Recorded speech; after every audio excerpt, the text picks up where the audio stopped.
नमस्कार दोस्तों, कैसे हैं आप लोग। आई होप आप लोग बहुत अच्छे होंगे, स्वस्थ होंगे, मस्त होंगे। तो भाई आज की इस वीडियो में हम लोग देखने वाले हैं कक्षा 10वीं के इतिहास का दूसरा अध्याय। दूसरा अध्याय आप लोग का क्या है, भारत में राष्ट्रवाद। बच्चा ये अध्याय एकदम जबरदस्त तरीका से पढ़ा रखे हैं, नहीं देखे हैं तो इसी वीडियो के नीचे डिस्क्रिप्शन बॉक्स में आप लोग को लिंक मिल जाएगा। एकदम बारीक तरीका से पढ़ाएं, फिल्मी स्टाइल में। फिल्मी स्टाइल में इतिहास समझ लोगे, मतलब लगेगा कि हम कोई 1 घंटे की मूवी देख रहे हैं। इस तरह से पूरे अध्याय जो आप लोग का कंप्लीट हो चुका है। तो सर ये कौन सा वीडियो है, तो भाई ये जो है आप लोग का जो दूसरा अध्याय भारत में राष्ट्रवाद, उस अध्याय के प्रश्न उत्तर है। क्योंकि मेरा आदत है, क्या आदत है, जैसे ही अध्याय को खत्म करते हैं उसके बाद उस अध्याय के प्रश्न उत्तर को बताते हैं, ताकि बच्चे कहीं से भी जो है कमजोर ना रहे, और कमजोर ना रहे तो एग्जाम में गर्दा छुड़ाएंगे। तो भाई इस अध्याय के अंतर्गत जितने भी प्रश्न होगा ना, सभी प्रश्नों का आंसर हम लोग इसी वीडियो में करने वाले हैं, एकदम जबरदस्त तरीका से। ऐसा हालांकि ये वीडियो जो है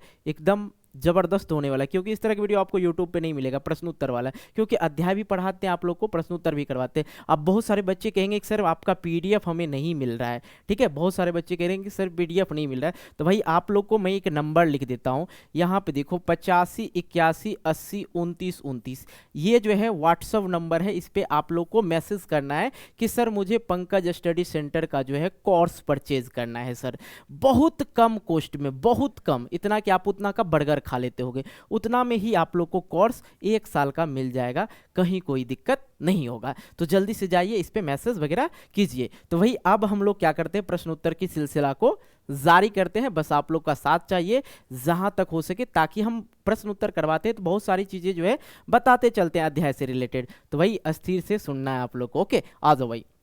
देखो सबसे पहले अध्याय जो है मैंने आप लोग को पढ़ाया था, तो उस समय आप लोग को बताया था भारत जो था, भारत किसका उपनिवेश था, उपनिवेश किसका था, किसका था, भारत किसका उपनिवेश था, तो ब्रिटेन लोग का, मतलब अंग्रेज लोग का जो था, अंग्रेज लोग का जो था भारत क्या था, उपनिवेश था। तो उपनिवेश का मतलब क्या होता है, गुलाम। उपनिवेश का मतलब होता है क्या, गुलाम होता है। तो देखो प्रश्न से रिलेटेड चीज बता रहा हूं ना, तो यहां पे समझना आप लोग कि उपनिवेशों में राष्ट्रवाद की उदय, उदय उपनिवेशों मतलब, उपनिवेश का मतलब क्या हो गया, गुलामी में राष्ट्रवाद की जो भावना है या उदय है, उसकी प्रक्रिया उपनिवेशवाद के विरोधी आंदोलन आंदोलन से जुड़ी हुई थी। क्यों, ठीक है। हालांकि मैं इससे पहले आप लोग को क्या पढ़ाया था, यूरोप में राष्ट्रवाद पढ़ाया था ना जी, यूरोप में राष्ट्रवाद पढ़ाया था। उसमें सारी कहानी आप लोग को समझाए थे कि भाई 1789 में जो है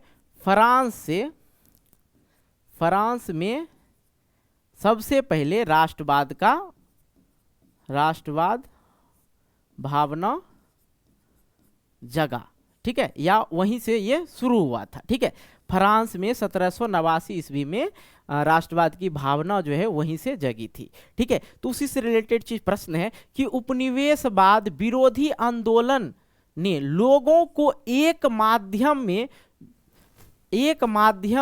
माध्यम दिया, जिससे विविध मतलब अलग अलग प्रकार के लोग जो है एकता के सूत्र में बंध पाए। इसलिए हम कह सकते हैं कि उपनिवेशों में राष्ट्रवाद की उदय की प्रक्रिया उपनिवेशवाद विरोधी आंदोलन से जुड़ी हुई है। जब लोग जो है इस चीज को समझने लगा कि भाई हम लोग के साथ अंग्रेज लोग जो है बहुत जुल्म कर रहा है, जुल्म मतलब समझते हैं जी, अब जुल्म मतलब नहीं समझिएगा, मतलब हम लोग के साथ बहुत ज्यादा अत्याचार कर रहे हैं। लोग जो थे पहले, लोग उतना पढ़े लिखे लोग नहीं थे जितना कि आज के डेट में पढ़े लिखे लोग हैं, समझदार लोग हैं। उस समय पढ़े लिखे लोग नहीं थे, उनको एकता नहीं थी उस समय। अगर एकता रहती तो फिर दिक्कतें नहीं, धीरे धीरे करके लोगों को लगा कि भाई अंग्रेज तो हम लोग के साथ ही बहुत बड़ा अत्याचार कर रहा है। तो ये लोग जो है क्या किया, ये लोग जो है क्रांति शुरू कर दिया। तो क्रांति शुरू जब भी होता है, आंदोलन तब शुरू होता है जब लोग का समूह बने, ऐसे आंदोलन तो शुरू नहीं होगा। तो उपनिवेशों में ही मतलब गुलामी में ही राष्ट्रवाद की जो थी क्या हुई थी, उदय हुई थी। किस प्रकार जुड़े, तो लोग जो एक दूसरे से जुड़ने लगे। तो यहाँ पे आंसर जो हम एकदम सटीक करवाए, उपनिवेशवाद विरोधी आंदोलन ने लोगों के एक माध्यम दिया जिससे विविध मतलब विभिन्न प्रकार के अलग अलग तरह के लोग जो है एकता के सूत्र में बंध पाए। इसलिए हम कह सकते हैं कि उपनिवेशों में राष्ट्रवाद की उदय की प्रक्रिया उपनिवेशवाद विरोधी आंदोलन से जुड़ी हुई है। तो एक और चीज हम यहीं पे कंप्लीट करते हैं कि भाई अपना देश भारत जो है कब आजाद हुआ, भारत जो है आजाद कब हुआ, आजाद कब हुआ। सभी को बेटा पता होना चाहिए कि अपना देश जो है 15 अगस्त में, बार बार वीडियो में बोलता हूं, 1947 ईस्वी, 15 अगस्त 1947 ईस्वी में भारत जो है क्या हुआ, आजाद हुआ। बेटा एक और चीज बताओ कि श्रीलंका कब आजाद हुआ, श्रीलंका कब आजाद हुआ। कहोगे सर श्रीलंका से क्या मतलब, भाई श्रीलंका से मतलब तो नहीं है लेकिन जानना जरूरी है।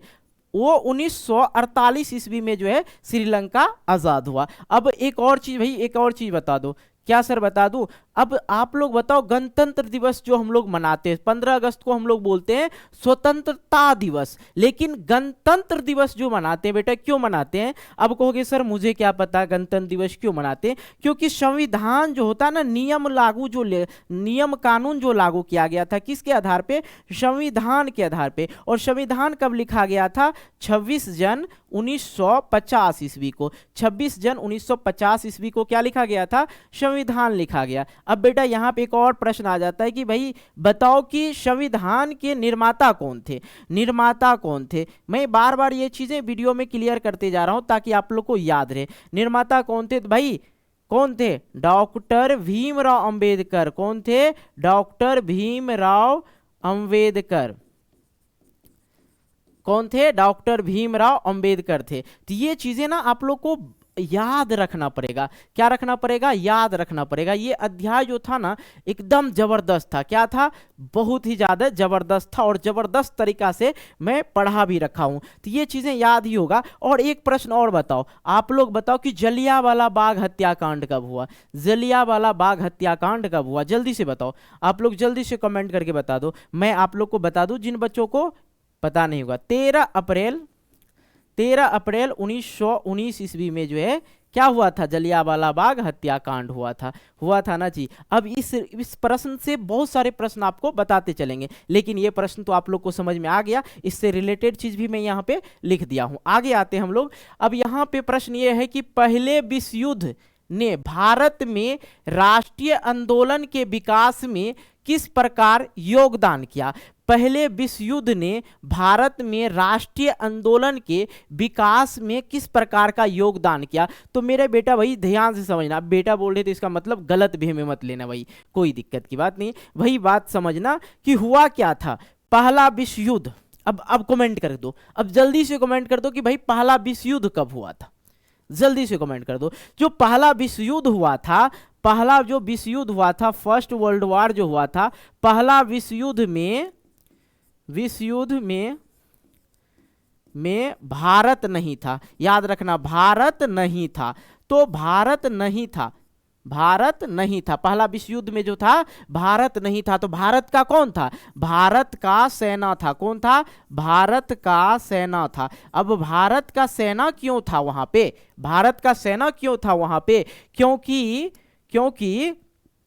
भारत जो था, भारत पर अंग्रेजों का शासन था, ब्रिटेन लोग का जो था अंग्रेजों का शासन था। किसका शासन था, अंग्रेज लोग, जो ब्रिटेन लोग थे, ठीक है, अंग्रेजों का शासन था। और ये जो है जबरन क्या करते थे, भारत के युवा को जबरन मतलब जबरदस्ती, जबरन क्या करते थे, सेना में भर्ती करते थे। क्या करते थे, सेना में भर्ती करते थे। ठीक है, ये तो रिलेटेड चीज बात बता दी आप लोग को, कोई दिक्कत। अब यहां समझते हैं, पहले विश्व युद्ध ने भारत के लोगों के लिए भारी अर्थव्यवस्था आर्थिक समस्या खड़ी कर दी थी। अब भाई यहाँ पे जो युवा लोग था, जो बच्चा लोग था, जो युवा लोग था, जो कमाने वाला लोग था, वो सब तो कहाँ चला गया, वो चला गया फर्स्ट वर्ल्ड वॉर लड़ने। काहे कि हम लोग को अंग्रेज जो था इस सब को कहाँ भेज दिया था, वहां पे पहले विश्व युद्ध में लड़ाई करने के लिए भेज दिया था। तो भाई यहाँ पे बचा क्या, तो यहाँ की आर्थिक स्थिति क्या हो गई थी, खराब हो गई थी। इसके अलावा भारतीय लोगों की ब्रिटिश सेना ने जबरन भर्ती भी किया। भारतीय लोगों को होना चाहिए ब्रिटिश सेना में जबरन भर्ती भी लोगों को उपनिवेशी शासकों के खिलाफ कर दिया गया। मतलब जो गुलाम लोग थे, हम लोग क्या थे, गुलाम थे, उसके अनुसार ब्रिटेन लोग के अनुसार हम लोग को क्या कर दिया गया, सेना में भर्ती भी कर दिया गया। यह राष्ट्रवादी नेताओं के लिए बड़ा ही अनुकूल समय था जब वे लोग उपनिवेशी शासकों के विरोध में जाने के लिए उकसा सकते थे। ठीक है, जब वे लोगों को उपनिवेशी शासकों के विरोध में जाने के लिए उकसा सकते थे। इस तरह से प्रथम विश्व युद्ध ने भारत में राष्ट्रीय आंदोलन के विकास में अच्छा योगदान दिया। वहीं से जो है जो राष्ट्रीय नेता था, राष्ट्रवादी जो नेता थे हम लोग के, वहां उनको लगा कि भाई हमारे सब युवा को, हमारे सब सेना को ये जो है जबरन भेज रहे हैं। तो इससे क्या हुआ, राष्ट्रवाद की जो भावना थी वो धीरे धीरे भारत में और भी जगने लगा। इससे क्या हुआ, राष्ट्रीय आंदोलन में क्या हुआ, सहयोग हुआ। लेकिन उस समय जो थी भारत की स्थिति बहुत ही ज्यादा क्या हो गई थी भाई, खराब हो गई थी। आपको इस तरह से आंसर लिखना है एक लाइन में। फिर से मैं बता दूं, पहले विश्व युद्ध ने भारत के लोगों के लिए भारी आर्थिक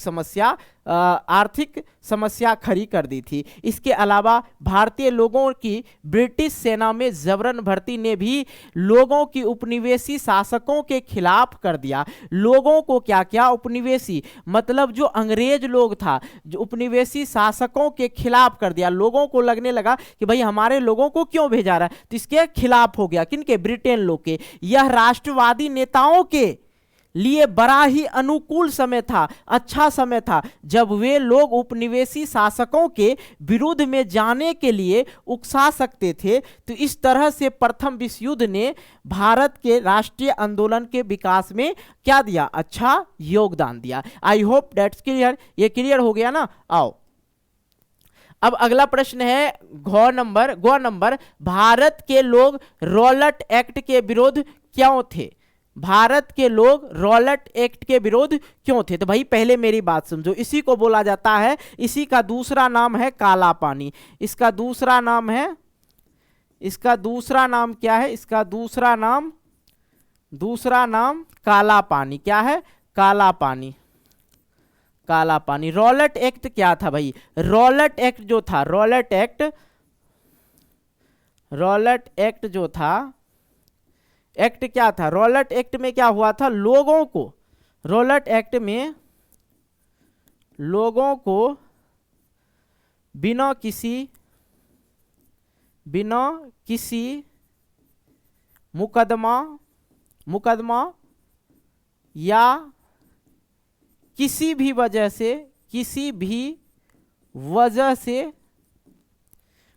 से लोगों को जबरन जेल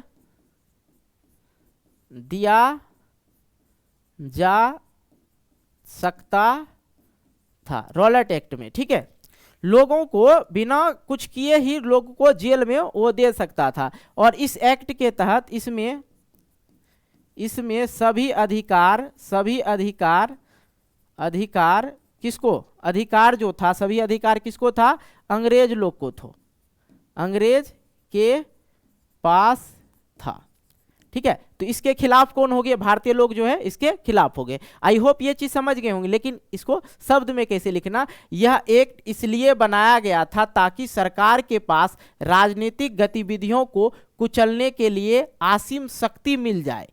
रॉलेट एक्ट के अनुसार राजनीतिक कैदियों को बिना ट्रायल किए 2 साल तक के लिए कैद किया जा सकता था। इसलिए भारत के लोग जो थे रॉलेट एक्ट के खिलाफ थे। आई होप ये भी भाषा लिख सकते हैं, नहीं तो इसको इस शब्द में भी लिख सकते हैं। इसका दूसरा नाम काला पानी है। रॉलेट एक्ट में क्या था, अंग्रेज लोग जो है बिना किसी के मुकदमा, किसी भी तरह से जो भारतीय लोग थे उसके ऊपर मुकदमा दायर कर सकते थे या उसे बिना कोर्ट में ले जाए हुए डायरेक्ट उसको जेल कर सकते थे 2 साल के लिए। और इस एक्ट के तहत अंग्रेज लोग को सभी अधिकार प्राप्त था, लेकिन भारतीय लोगों को किसी भी प्रकार का अधिकार प्राप्त नहीं था। इसलिए रॉलेट एक्ट के भारतीय लोग जो था रॉलेट एक्ट के खिलाफ था। इस भाषा में भी लिख सकते जो अच्छा लगे आपको। ठीक है, अब देखो घ नंबर है, गांधी जी ने असहयोग आंदोलन को आपसी लेने का फैसला क्यों किया?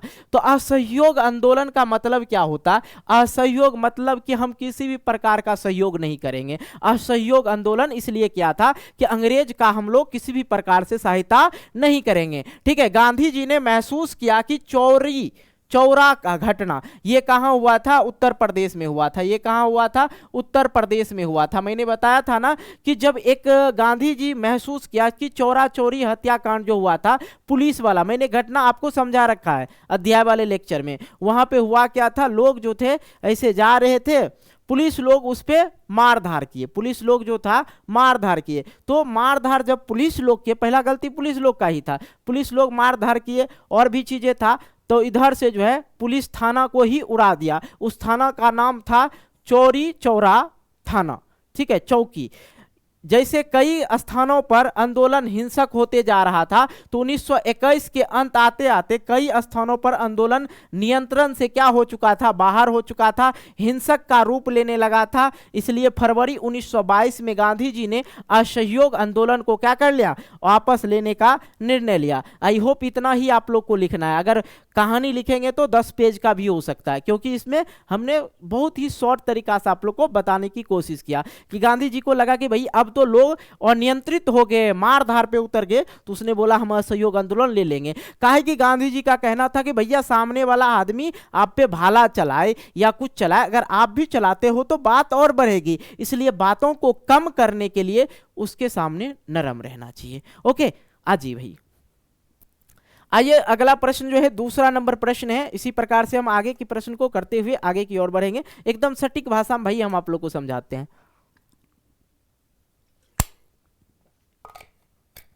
जहां मुझे लगता है पीडीएफ में अलग भाषा में लिख के दे दूंगा।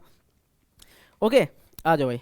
देखो कह रहा है सत्याग्रह के विचार का क्या मतलब है? अथवा करके हमने इसी में अपने से जोड़ दिया प्रश्न को। गांधी जी के अनुसार सत्याग्रह के विचार की व्याख्या कीजिए। इस तरह से भी प्रश्न पूछे जाते हैं, तो वहां पे आप लोग ढूंढना मत। भाई देखना, महात्मा गांधी जी ने जन आंदोलन, जन का मतलब होता है लोग, जन आंदोलन का एक नया तरीका निकाला, जिसे सत्याग्रह का नाम दिया। यह इस सिद्धांत पर आधारित थी कि यदि कोई सही मुद्दे के लिए लड़ रहा है तो फिर उस लड़ाई के लिए लाठी या गोली या ताकत की जरूरत नहीं है। गांधी जी का मानना था कि एक सत्याग्रही किसी भी लड़ाई को अहिंसा से जीत सकते हैं। इसके लिए बदले की भावना या हिंसा की भावना की कोई जरूरत नहीं है। सत्य और अहिंसावादी थे। उनका कहना था कि किसी भी अगर सही मुद्दे के लिए आप लड़ रहे हो तो आपको लड़ाई लड़ने के लिए लाठी या गोली या ताकत की जो है जरूरत नहीं है। गांधी जी का मानना था कि सत्याग्रही किसी भी लड़ाई को अहिंसा से जीती जा सकती है, बिना मारपीट किए जीती जा सकती। इसके बदले में भावना या हिंसा की भावना की कोई जरूरत नहीं है। यही था सत्याग्रह का मतलब। ओके, तीसरा प्रश्न है कि निम्नलिखित पर अखबार के लिए रिपोर्ट लिखें। ठीक है, आप अपने अनुसार लिखें जैसे भी है। अब देखो यहाँ पे है जलियांवाला बाग हत्याकांड के बारे में बोल रहा है और साइमन कमीशन के बारे में बोल रहा है। तो आइए हम लोग इसके बारे में समझते हैं बेहतर तरीके से। जलियांवाला बाग हत्याकांड, जलियांवाला बाग हत्याकांड तो भैया हुआ था ये अमृतसर में। कब हुआ था? 13 अप्रैल 1919 ईस्वी को हुआ था। अंग्रेजी जनरल डायर ने जलियांवाला बाग में आए हुए लोग जो थे मेला देखने के लिए वहां पे आया था। जलियांवाला बाग में मेला लगता था, वहां पे बहुत सारे लोग जो थे आए थे मेला देखने के लिए। निर्दोष लोगों पर गोली चलाने का आदेश दे दिया था। कौन? जनरल डायर ने। बाहर जाने के सारे रास्ते बंद थे, बाहर जाने के सारे रास्ते बंद थे ताकि ताकत के गुस्से से कोई बच ना सके। इस गोली कांड में कई लोगों की क्या गई, जान चली गई, और उससे कई गुना अधिक लोग क्या हुए थे, घायल हुए थे। इतना लिख दीजिएगा और गजब का नंबर मिलेगा। आइए भाई नेक्स्ट क्वेश्चन की ओर आते हैं। नेक्स्ट नहीं, इसी में है एक साइमन कमीशन ना, साइमन कमीशन। तो भाई साइमन कमीशन में क्या हुआ था, साइमन कमीशन में भारत के लिए क्या कहते हैं, संविधान तैयार किया जा रहा था नाम, ठीक है, लेकिन उसमें एक भी भारतीय नहीं था, सारा का सारा लोग जो था अंग्रेज का था। भाई संविधान बना रहे हो भारत का और अंग्रेज लोग बनाएगा मेरा संविधान, यही था उसमें दिक्कत है। आई होप ये क्लियर हो गया। उसी भाषा को यहाँ पे देखते हैं। साइमन कमीशन 1928 में भारत पहुंचा और इस कमीशन आयोग में कोई भी सदस्य भारतीय नहीं था। जब यह कमीशन भारत पहुंचा तो इसका जगह जगह पर काली झंडियां दिखाकर इसे साइमन गो बैक कमीशन वापस जाओ, मतलब साइमन कमीशन वापस जाओ के नारों से स्वागत किया गया। और इस विरोध प्रदर्शन में कांग्रेस और मुस्लिम लीग के साथ साथ भारत के अन्य पार्टियां भी शामिल थी। इतना ही लिखना है मेरे भाई। आ जाओ नेक्स्ट प्रश्न देखते हैं। चौथे नंबर प्रश्न पे देखते हैं हम लोग कि इस अध्याय में दी गई भारत माता की छवि और अध्याय 1 में यूरोप में जो राष्ट्रवाद का उदय है आप लोग का, ठीक है, दी गई जर्मनिया के छवि की तुलना कीजिए। तो जर्मनिया जो था एक पुतला था, ठीक है, पुतला टाइप का था जिससे लोग गुजर जाते थे तो क्या बोलते थे, आजाद हो गए। तो उसी प्रकार से यहाँ पे छवि है कि भारत माता की छवि और जर्मनिया की छवि में जो समानता है वह मातृभूमि के एक महिला के रूप में दिखाना है। दोनों तस्वीर में महिला को पारंपरिक परिधानों से सजाया गया है तथा उसके हाथों में कुछ रूपक दर्शाए गए हैं। उसके हाथ में था ना जी, जो हम आपको यूरोप के राष्ट्रवाद उदय में पढ़ाया था, ये रूपक स्वतंत्रता, उदारवादी, शांति और ऊर्जा का क्या है, प्रतीक है। इतना ही आप लोग को लिखना है। यहाँ भारत माता था, वहां क्या था, जर्मनिया था। क्या था, जर्मनिया था। नेक्स्ट वाला में यहाँ पे देखो बच्चा प्रश्न आता है चर्चा करें। क्या आता है प्रश्न, चर्चा करें। हालांकि इस प्रश्न का भी आंसर करवा ही देते हैं, 4 है ही, दिक्कत की बात नहीं है, कोई दिक्कत नहीं। एक एक करके हम लोग सभी प्रश्नों को कर लेंगे। इसमें 4 प्रश्न है और बहुत हैवी प्रश्न दे रखा है। ओके आ जाओ। तो भाई यहाँ पे देखो प्रश्न की जो ये साइज देखो कितना बड़ा। 1921 में असहयोग आंदोलन में शामिल होने वाले सभी सामाजिक समूह की सूची बनाइए। इसके बाद उसमें से किन्हीं 3 को चुनकर उनकी आशाओं और संघर्षों के बारे में लिखते हुए यह दोहराइए कि वे आंदोलन में शामिल क्यों हुआ था। ठीक है, 1921 में असहयोग आंदोलन हुआ था। असहयोग आंदोलन का मतलब यह होता है कि हम किसी भी प्रकार से अंग्रेजों का सहयोग ना करें, ठीक है, उनके स्कूल में नहीं जाएंगे पढ़ने के लिए, उनके दफ्तर में नहीं जाएंगे पर काम करने के लिए। तो उनको ये चीजें लगा किसको, महात्मा गांधी को, ये सब चीज करने से जो है अंग्रेज को इफेक्ट पड़ेगा, प्रभाव पड़ेगा। तो आइए समझते हैं। 1921 में असहयोग आंदोलन में भारत के विभिन्न मतलब अलग अलग समाज के जो समाज थे, सामाजिक समूह ने हिस्सा लिया, लेकिन हरेक की अपनी अपनी आकांक्षाएं थी, आशाएं थी कि आंदोलन में शामिल प्रमुख सामाजिक समूह निम्नलिखित थे। कुछ जो थे शिक्षित मध्यम वर्ग, ठीक है, भारतीय दस्तकार, मजदूर भी थे, भारतीय किसान भी थे इस आंदोलन में, पूंजीपति वर्ग के लोग थे, जमींदार वर्ग के लोग थे, व्यापारिक वर्ग के लोग थे। सभी ने असहयोग आंदोलन में क्या लिया, भाग लिया। तो ये सब भाग लिया था। कह रहा सूची बनाइए। उसके बाद कह रहा किन्हीं तीन को चुनकर उनकी आशाओं और संघर्षों के बारे में लिखें। आइए तो हम चुन लेते हैं शिक्षित एवं मध्य वर्ग। ठीक है, शिक्षित एवं मध्य वर्ग लोगों ने क्या किया इस आंदोलन में, आइए समझते हैं। शहरों में शिक्षित मध्यम वर्ग ने असहयोग आंदोलन की शुरुआत के हजारों विद्यार्थियों ने स्कूल कॉलेज छोड़ दिया। जो अंग्रेजों का था स्कूल, वहां पे जाना छोड़ दिया। शिक्षकों ने क्या किया, इस्तीफा दे दिया। वकील ने क्या किया, मुकदमा लड़ना बंद कर दिया। शिक्षित वर्ग आंदोलन में शामिल इसलिए हुआ क्योंकि उन्होंने देखा कि उनके बराबर पढ़े लिखे अंग्रेज उनके अफसर बन जाते थे। भारतीय लोगों को वेतन भी अंग्रेजों के मुकाबले कम दिया जाता था या मिलता था, वे वकील कलर की पैदा होते थे, वे वकील जो था कलर की पैदा होते थे और कलर ही मर जाते थे। इस भेदभावपूर्ण नीति के कारण शिक्षित वर्ग जो था अंग्रेज सरकार के विरुद्ध खड़ा हुआ था। आई होप ये क्लियर हो गया। दूसरा 3 बोला है ना, व्यापारी को भी ले लीजिए। बहुत से स्थानों पर व्यापारियों ने विदेशी चीजों का क्या क्या बहिष्कार किया, व्यापार करने या विदेशी व्यापार में पैसा लगाने से क्या किया, इनकार किया। अंग्रेजी सरकार की गलत नीतियों के कारण व्यापारी वर्ग पूरी तरह से क्या हो चुके थे, बर्बाद हो चुके थे। अंग्रेज सस्ते दाम पर कच्चा माल ब्रिटेन ले जाते थे और वहां से तैयार हुआ जो माल आता था, बनकर जो माल आता था, अधिक कीमत लेते थे, भारत में बेचते थे। भारतीय व्यापारी को इससे क्या हुआ, बहुत बड़ा नुकसान हुआ। व्यापारी लोग भी क्या किया, अंग्रेज का माल उल खरीदना छोड़ दिया, विदेशी मार्केटिंग करना छोड़ दिया था। ओके, आ जाओ भाई नेक्स्ट।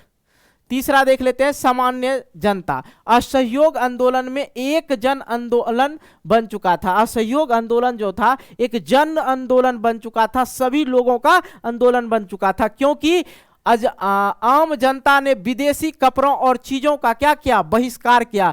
विदेशी कपड़ा नहीं पहनेंगे हम लोग, क्या पहनेंगे, धोती पहनेंगे। क्या पहनेंगे, खादी पहनेंगे, सूती वाला धोती जो पहनते वो पहनेंगे। अंग्रेजी चीजों का क्या कर दिया, बहिष्कार कर दिया। लेकिन कुछ दिन तक ही चला था ये चीजें, फिर तो वही चलने लगा। शराब की दुकानों की पैकेटिंग की और विदेशी कपड़ों को होली जलाई, मतलब उसमें आग लगा दिया। क्या कर दिया, आग लगा दिया। आम जनता अंग्रेजों के अत्याचार से दुखी हो चुकी थी, इसलिए उसने बढ़ चढ़कर असहयोग आंदोलन में क्या लिया, भाग लिया। 3 के बारे में हम लोगों को डिस्कस करना था, कर दिए, कोई दिक्कत नहीं। आइए 4 है भाई, 4 ले लिए हमने, 3 ही बोल रहा था ना, यहाँ तो 3 ही बोल रहा था, 3 को चुनकर लिखना था। चलो भाई, अच्छा ये बागान मजदूर गांधी जी के, अच्छा ये इसको छोड़ देते हैं, आप देख लीजिएगा इसे काटना नहीं चाहिए, आप देख लीजिएगा। 3 का ही बात था, तो ज़्यादा क्या हम बताएं, आप लोग समझ ही गए। नमक यात्रा की चर्चा करते हुए स्पष्ट करें कि उपनिवेशवाद के खिलाफ प्रतिरोध का यह असरदार प्रतीक था।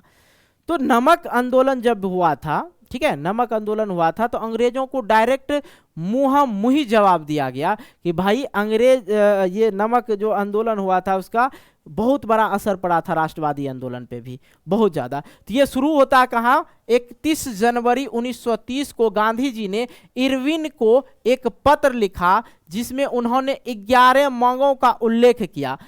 इससे सबसे महत्वपूर्ण मांग नमक कर को खत्म करने के बारे में थी। नमक पे क्या लगा दिया था, कर लगा दिया था। नमक जो बनाते थे, यहाँ के लोग जो नमक बनाते थे उस पे क्या लगा दिया, कर लगा दिया। ठीक है, कर को खत्म करने के बारे में बात किया। नमक को अमीर गरीब सभी लोग क्या करते हैं, इसका प्रयोग करते हैं। भैया 10 दिन नमक नहीं खाओ ना तो शरीर करेगा फक फक फक। ओके, तो सभी लोगों ने इसका प्रयोग करते, क्या नमक का सभी लोग प्रयोग करते हैं। यह भोजन का अभिन्न हिस्सा था, इसलिए नमक पर कर मतलब टैक्स को ब्रिटिश सरकार का सबसे दमनकारी पहलू बताया था। 11 मार्च तक उनकी मांगे नहीं मानी गई और 12 मार्च 1930 को गांधी जी ने अपने 56 स्वयंसेवकों के साथ नमक यात्रा की क्या कर दी, शुरुआत कर दी। यह यात्रा साबरमती से दांडी नामक गुजराती तटीय कस्बे में जाकर खत्म होनी थी। 6 अप्रैल को वे दांडी पहुंचे और उन्होंने नमक पानी उबालकर नमक बनाना शुरू कर दिया और क्या किया, कानून का उल्लंघन कर दिया कि भाई हम नमक पे टैक्स नहीं देंगे। ओके, यह उपनिवेशवाद के खिलाफ प्रतिरोध का एक क्या था, असरदार प्रतीक था।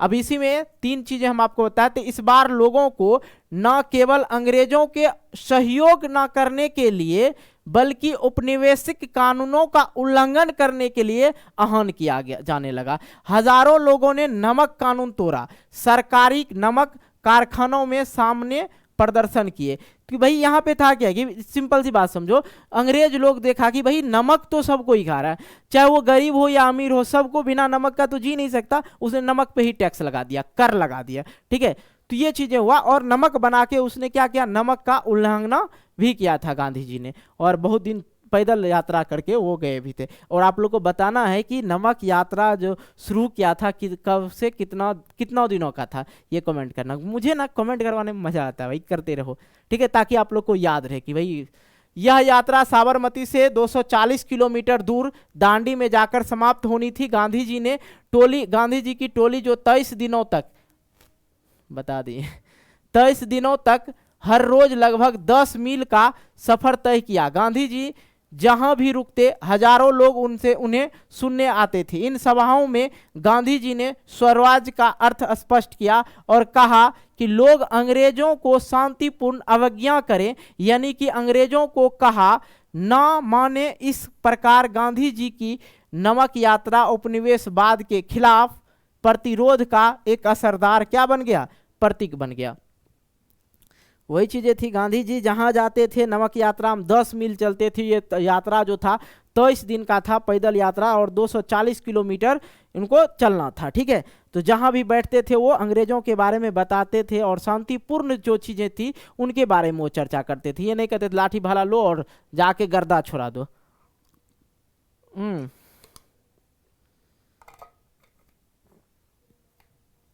चलो भाई तीसरे नंबर प्रश्न पे करते हैं कि भाई कल्पना कीजिए कि आप सिविल नाफरमानी, ठीक है, नाफरमानी आंदोलन में हिस्सा लेने वाली महिलाएं हैं। बताइए कि इस अनुभव को आपके जीवन में क्या अर्थ होता है। कह रहा कि कल्पना करना है कि आप सिविल क्या है भाई, नाफरमानी आंदोलन में हिस्से लेने वाली महिला थी। नाफरमानी आंदोलन जो हुआ था उसमें आप हिस्सा लेने वाली हैं, मतलब आप हिस्सा ले चुके हैं। और ये चीज मतलब कल्पना करना कि हम उस चीज में हिस्सा लिए थे, ठीक है, और बताए कि आपके अनुभव में क्या अर्थ होता है। तो इसको अपने अनुसार लिखना है। पारंपरिक तौर पर एक महिला की भूमिका घर चलाने की मानी जाती है, लेकिन असहयोग आंदोलन में भाग लेकर मैं राष्ट्र निर्माण में भागीदारी कर सकूंगी। ये सोचिएगा कि अगर हम लोग ऐसे देखा जाए तो महिला जो होती है घर के कामकाज, घर को चलाने वाली मानी जाती है, लेकिन मैं असहयोग आंदोलन में भाग ले रही हूं, तो इसका मतलब है कि मैं राष्ट्र निर्माण में भी भागीदारी कर रही हूं। ये सोचिएगा आप, ठीक है। दूसरी बात किया, मेरे लिए किसी प्रोत्साहन से कम नहीं था जब मैंने लाठी चार्ज में घायल व्यक्तियों की सेवा की। महिला तो लाठी चलाएगी नहीं, जाके जो लोगों को चोट लगा था उसको क्या करता था, घायल व्यक्ति को महलम वगैरह लगाती थी, घायल व्यक्तियों की सेवा की। तो मेरे हृदय में उल्लास सा भर गया और ऐसा लग रहा था कि जैसे मैं अपने ही भाई बंधुओं की क्या कर रही हूं, सेवा कर रही हूं। ये ऐसा लगे क्योंकि आप उस आंदोलन में थी। महिला तो लाठी चार्ज होने के बाद जो पुरुष वगैरह को जो चोट लगा था उन्हीं को ना सेवा सत्कार करेगी, तो उनको लग रहा था कि हम अपने भाई बहन का ही सेवा कर रहे हैं, एज ए जो वहां पे क्या कहते हैं इस आंदोलन में थी, और ये महसूस करके बताना था। आप दूसरी चीज भी लिख सकते थे, आप अपने अनुसार भी इसको लिख सकते हैं। चौथा है कि राजनीतिक नेता पृथक का मतलब हो गया बबुआ अलग। पृथक का मतलब क्या होता है, अलग। निर्वाचिका के सवाल पर क्यों बटे हुए थे। राजनीतिक नेता जो था अलग निर्वाचिका, मतलब अलग निर्वाचिका के सवाल पर क्यों बांट रहे थे, अलग अलग बातों पे बांट रहे थे। किस किस बात पे, देखिए मुस्लिम लिंग के जो नेता मानते थे मुसलमानों के भविष्य हिंदू बहुल देशों में सुरक्षित रखने के लिए पृथक निर्वाचक की जरूरत कहती थी। उनको लगता था कि हम हिंदू वाला बहुल देश, मतलब हिंदू यहाँ पे बहुत सारा है, तो इस देश में अगर मुसलमान को सुरक्षित रखना है तो पृथक हमें क्या चाहिए, निर्वाचिका चाहिए की जरूरत थी। वह अपने समुदाय के लोगों के लिए बेहतर राजनीतिक शक्ति की इच्छा रखते थे। क्या करते थे, बेहतर राजनीतिक शक्ति की इच्छा रखते थे, भाई मुझे इस तरह की हिस्सा चाहिए। भारत में जो दलित उत्पीड़न का लंबा इतिहास रहा है, जो दलित लोग था उनका बहुत ही ज्यादा उनको सताया गया है, ठीक है। तो दलित लोग का जो लंबा इतिहास रहा है ना, इसलिए दलितों के नेताओं को आशंका थी कि स्वर्णों का मतलब होता है बड़ा जाति, स्वर्णों का मतलब होता है बड़ा जाति, ठीक है। स्वर्णों का मतलब क्या होता है, बड़ा जाति, ठीक है, हाथ में सत्ता आने से दलितों की स्थिति और भी क्या हो जाएगी, खराब हो जाएगी। इसलिए दलित लोग चाहते कि भैया हमें पृथक निर्वाचिका की मांग कर रहे थे कि हमें अलग निर्वाचिका दे दीजिए। लेकिन गांधी जी का मानना था कि पृथक निर्वाचिका, ठीक है, निर्वाचिका मुसलमानों और दलितों का मुख्य धारा से दूर ले जाएंगे। इसलिए राजनीतिक नेता पृथक निर्वाचिका के सवाल पर बटे हुए थे। क्या थे, बटे हुए थे। अपने मुस्लिम लोग को अलग लग रहा था और ये दलित लोग को अलग लग रहा था कि भाई ऐसे होगा वैसे होगा। लेकिन ऐसा कुछ नहीं हुआ। हमारा देश जो है भारत देश, हिंदू मुस्लिम सिख ईसाई भाई आपस में सब भाई भाई। कभी कभी हो जाता है इधर उधर टकराव उकराव, तो एक छोटी सी बात है। सभी तो भारतीय ही है, चाहे वो हिंदू हो या मुसलमान हो, सबका समान अधिकार होना चाहिए, सबके लिए बराबर होनी चाहिए। कानून हर चीज है भी, कानून सबके लिए बराबर है ना जी। ओके, चलो भाई ये अध्याय का जो था आप लोग का, चलो दूसरा अध्याय जो था आप लोग का भारत में राष्ट्रवाद, इसका प्रश्न उत्तर करवा दिए, क्लियर हो गया। और इस नंबर पे आप लोग को क्या करना है, व्हाट्सअप करना है। और इस वीडियो को क्या करना है, वीडियो को क्या करना है, यहाँ पर नहीं लिखेंगे, गड़बड़ बात।